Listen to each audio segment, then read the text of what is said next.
Monsieur le directeur général de l'Institut français de la mode, cher Xavier, monsieur le président de la Fédération de la mode circulaire, cher Maxime de la Vallée, madame la députée Anne-Cécile Violent, madame l'ambassadrice du Bénin qui nous fait l'honneur d'être présente aujourd'hui, mesdames et messieurs les représentants des filières et organismes engagés dans la mode circulaire. Je suis très heureuse d'être à vos côtés et je voudrais commencer en remerciant évidemment l'Institut français de la mode et Xavier Romaté de nous accueillir à nouveau dans ces très beaux locaux. Dans ce vaisseau amiral de ce que nous faisons de peut-être de plus innovant, de plus moderne, de plus inspirant pour le futur. Et je pense que c'est aussi important ce que tu as dit en introduction sur le moment dans lequel nous vivons. J'ai l'habitude de dire que nous vivons un moment orwellien. Pour tous ceux qui ont lu Orwell ou même Huxley, il y a des choses qui sont qui résonnent très fortement dans le moment que nous vivons sur les vérités, on va dire, ou le fait de vivre dans une autre dimension, de porter des vérités qui sont contraires aux faits scientifiques, le fait de considérer d'ailleurs que les scientifiques sont par essence porteurs d'agression par le simple fait d'exposer les faits scientifiques, le fait de nier aussi le fonctionnement de l'économie, c'est quand même un petit peu passé cette nuit. Et face à ce modèle, à ce moment orwellien, à cette tentation aussi du backlash écologique, et on le voit pas seulement malheureusement à l'international, mais également sur le territoire français, et pas seulement de la part de ceux dont on n'attend pas grand-chose parce qu'ils se situent aux extrêmes du spectre politique, mais d'autres groupes politiques donc, qui étaient pourtant censés être responsables et tenant d'une certaine vision de ce que doivent être nos responsabilités. Je veux passer un message. Il faut ne rien lâcher, beaucoup de constance, beaucoup de courage sans doute, parce qu'on aura peut-être raison trop tôt. Mais il y a une chose qui est sûre, c'est que le dérèglement climatique, l'effondrement de la biodiversité et l'impact des pollutions se rappelleront très certainement à nous, et très rapidement et très régulièrement. Et donc, anticiper, préparer, faire face à ces réalités qui sont aujourd'hui mordantes dans nos quotidiens, c'est tout simplement assumer ce que nous sommes et l'assumer vis-à-vis de ceux qui nous entourent, de ceux qui sont plus jeunes que nous. J'ai l'habitude de dire que probablement le taux d'actualisation de certains dirigeants politiques qui ont à peu près 80 ans est plus élevé que le nôtre. Simplement, moi j'ai la responsabilité de jeunes de 9 à 22 ans à la maison et je ne me sens pas de les lâcher en race campagne dans le monde que nous leur préparons. Et donc il faut que chacun prenne ses responsabilités. La dernière fois que j'étais dans ces locaux, le 28 novembre dernier, c'était pour lancer la consultation publique sur l'affichage du coût environnemental des vêtements. J'y reviendrai car ce dispositif fait partie des réponses aux défis qui nous rassemblent aujourd'hui, éviter que la mode passe et que son empreinte environnementale reste. Vous le savez, mon objectif, c'est d'agir pour aligner compétitivité économique et ambition écologique de la filière textile. C'est faire en sorte que ces deux ambitions avancent dans la même direction, d'agir en faveur de l'éco-conception, de la réduction de l'empreinte environnementale de ce secteur et contre la concurrence déloyale. Vaste programme. Le secteur de la mode est un poste important de dépenses de nos concitoyens. C'est un secteur du quotidien. C'est aussi un secteur qui assure le rayonnement de notre pays à l'international, car la France est aujourd'hui le premier acteur mondial de la mode et du luxe. C'est une fierté. On doit le revendiquer.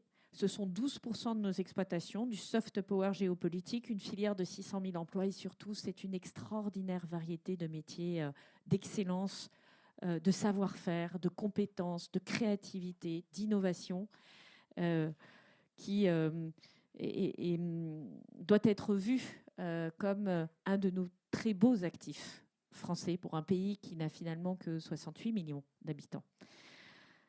Mais ces dernières années, l'empreinte environnementale du secteur de la mode n'a cessé de se dégrader. En moyenne, les Français achètent 40% de vêtements en plus qu'il y a 15 ans et ils les conservent moitié moins longtemps. Je ne suis pas certaine qu'ils soient 40% plus heureux. C'est un profond bouleversement du comportement des consommateurs.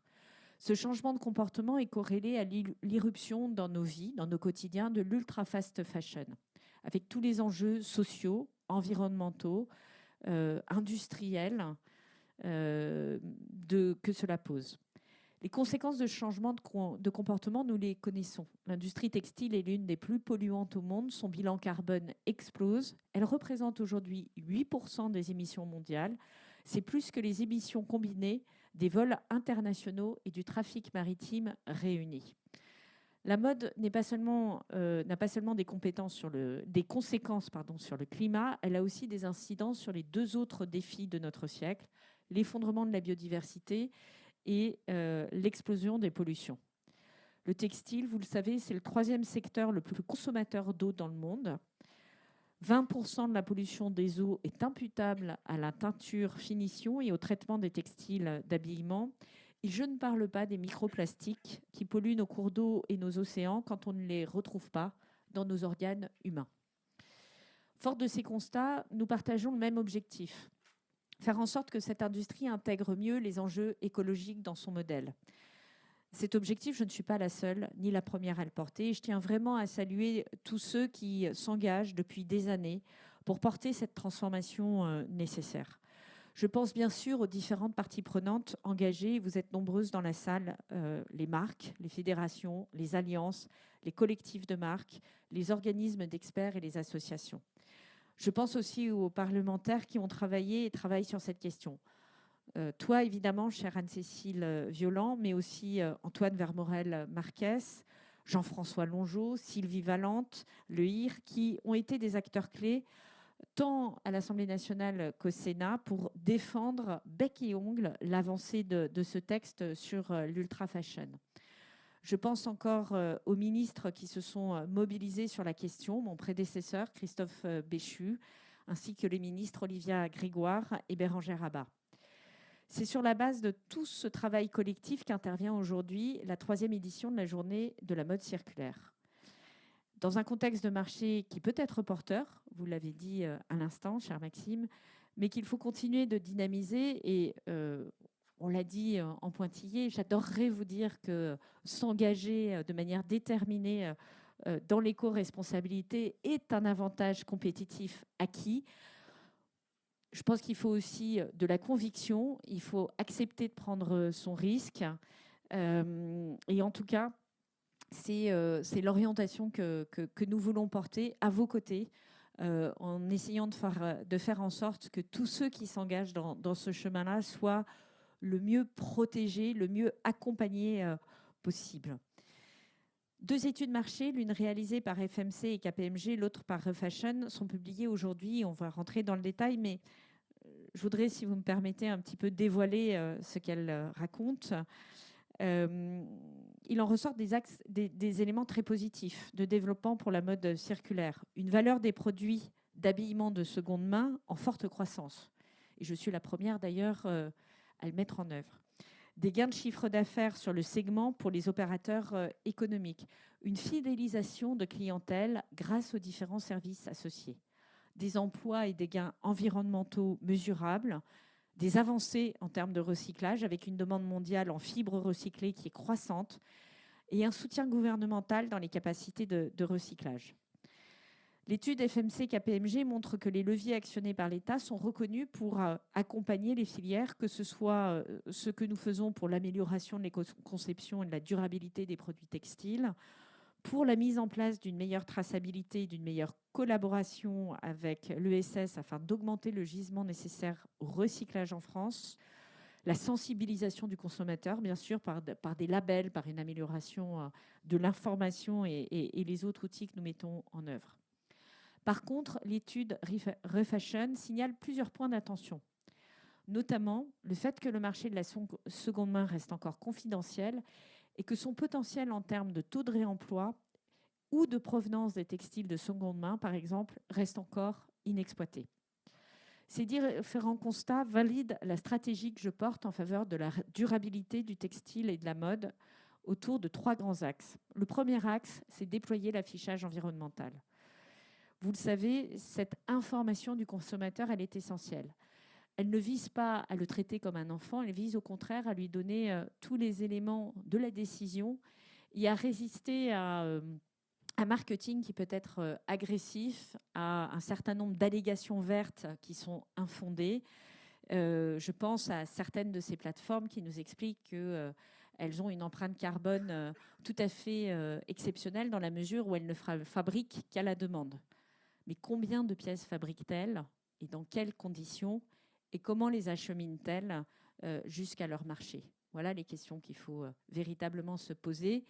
Et comment organisent-elles leur marketing et leur push produit de manière à utiliser toutes les failles de notre caractère impulsif d'humain pour générer l'acte d'achat de manière répétée? C'est ça les bonnes questions qu'il faut se poser. Pour passer de la mode d'hier à la mode durable et de la mode éphémère à la mode durable, l'information est donc essentielle. Le coût environnemental est une boussole pour que les fabricants puissent piloter leur effort d'éco-conception. C'est une manière aussi que les acteurs qui s'engagent résolument dans cette approche se voient valorisés vis-à-vis du consommateur et puissent bénéficier d'un effet de réputation qui doit déboucher pour eux à une valorisation extra prix et donc à l'acquisition de nouvelles parts de marché.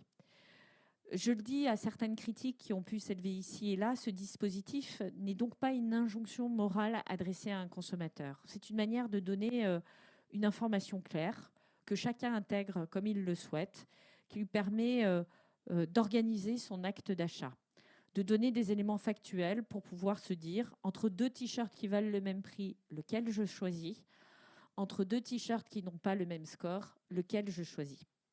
Le deuxième axe, c'est lutter contre l'ultra fast fashion. Nous assumons une opposition de principe aux pratiques néfastes de l'ultra fast fashion. Cette opposition, là aussi, elle n'est pas dogmatique, elle n'est pas morale, elle est factuelle, elle est fondée sur une empreinte carbone, elle est fondée sur une empreinte en matière d'attaque à la biodiversité, en matière d'utilisation de l'eau. Elle est également fondée sur une empreinte au regard des valeurs sociales que nous portons. Quelques chiffres pour illustrer l'enjeu. 22% aujourd'hui des colis distribués par la Poste proviennent désormais des plateformes Shein et Temu. C'était 5% il y a quelques années, il y a 5 ans à peine. Les bennes de récupération de vêtements se font de plus en plus rares. Pourquoi ? À cause de la surconsommation de produits de l'ultra fast fashion, ils sont trop fragiles et surtout pas recyclables à cause des fibres synthétiques qu'ils contiennent. Et je ne vous parle pas du massacre en termes de microplastiques qui en découle. Et je ne reviens pas évidemment sur les doutes que nous pouvons avoir sur les conditions dans lesquelles ces produits sont fabriqués. Je me suis battue avec toi, chère Anne-Cécile Violent, et avec d'autres, pour l'inscription de ta proposition de loi à l'ordre du jour du Sénat. Et je veux vous annoncer aujourd'hui que très officiellement, le gouvernement proposera à la conférence des présidents d'inscrire cette proposition de loi la semaine du 2 juin. Cela permettra un débat utile et nécessaire sur les solutions les plus efficaces pour mener ce combat commun contre les risques posés par l'ultra fast fashion. Troisième axe, c'est l'amélioration de la filière responsabilité élargie des producteurs, linge de maison et chaussures. Alors là, on rentre dans quelque chose qui est assez technique, qui est assez aride, mais qui est assez, je dirais, concret. On est dans un contexte où le taux de collecte des déchets textiles est faible par rapport à des volumes de matière qui augmentent et où la filière est trop dépendante du marché à l'export pour le traitement de ces déchets. Une majorité des flux collectés sont envoyés pour recyclage et surtout réemploi, et je mets les guillemets autour de ces 2 termes, à l'étranger avec un manque de traçabilité sur le réel devenir de ces flux. une partie de ces textiles devenant des déchets et étant in fine mal gérés. C'est une dépendance dangereuse qui fragilise, là encore, notre souveraineté. C'est quand le marché à l'export se retourne, comme c'est le cas depuis l'année dernière, c'est toute la chaîne de valeur qui souffre, avec des conséquences graves telles que l'arrêt des collectes dans certaines communes. Il faut donc se réinterroger sur la finalité de cette filière pour les textiles, alors qu'elle sera prochainement encadrée au niveau européen. À court terme, mon objectif, c'est de protéger nos filières. C'est le sens des positions que la France porte au niveau européen en promouvant des clauses restrictives et des mesures miroirs. Je pense qu'on a tout intérêt à porter une vision environnementale très exigeante, mais à être aussi très peu naïf par rapport à la concurrence internationale et donc à dire comme motto, si vous jouez avec nos règles du jeu, vous êtes les bienvenus sur le marché français. Si vous ne jouez pas avec nos règles du jeu, soit on est capable de vous faire payer votre empreinte environnementale ou la différence d'empreinte environnementale, soit si cette empreinte est insoutenable, vous ne rentrez pas dans le jeu. Et au fond, c'est une approche qui est beaucoup plus ouverte que celle auxquelles se livrent certains pays ces derniers jours, qui consiste tout simplement à dire « j'utilise mon poids économique et politique sur la planète pour imposer des règles du jeu à tout le reste de la planète ». Et ce n'est pas comme ça que ça marche, et je ne pense pas que ce sera au bénéfice des populations de ces pays, mais ce n'est que mon avis. À moyen terme, notre objectif est d'une part de déployer des capacités de recyclage et de réemploi en France pour que les maillons tri et collecte soient mieux calibrés aux besoins de nos filières, et d'autre part de renforcer des débouchés chez nous ou chez nous en Europe. Parce que moi, je suis une grande européenne. Je ne pense pas que France. Je pense qu'en plus, la taille de marché critique, elle est européenne, pour que le modèle économique tourne. Ces objectifs répondent aux demandes des acteurs, que ce soit les acteurs de la collecte et du tri, qui alertent sur le besoin de revoir le niveau des soutiens financiers de l'éco-organisme, ou que ce soit les metteurs sur le marché qui souhaitent que leur contribution soit orientée de préférence vers le développement d'une industrie locale du recyclage textile compétitive. Nous y travaillerons ensemble dans les prochaines semaines. Je sais pouvoir compter sur votre soutien pour que ces 3 axes d'action, affichage environnemental, lutte contre l'ultra-fast fashion, parce qu'une loi ne suffira pas, hein, faut pas ça sera utile, mais ça ne sera pas le seul levier, responsabilité élargie des producteurs, aboutissent et soient orientés au service de la durabilité, de la circularité des filières textiles. Voilà ce que je voulais vous dire et vous dire aussi l'engagement du gouvernement et de moi-même pour porter ce combat. La transition écologique, c'est un combat de long terme, mais c'est un combat que les tensions géopolitiques et économiques n'effacent pas. C'est un combat que nous portons avec le président de la République qui a réuni ce lundi le Conseil de planification écologique pour bien rappeler et marteler que nous sommes toujours là et que nous ne laisserons pas faire tous les climato-sceptiques. Le climato-scepticisme est une arme de destruction majeure. À nous de savoir y répondre. Je vous remercie.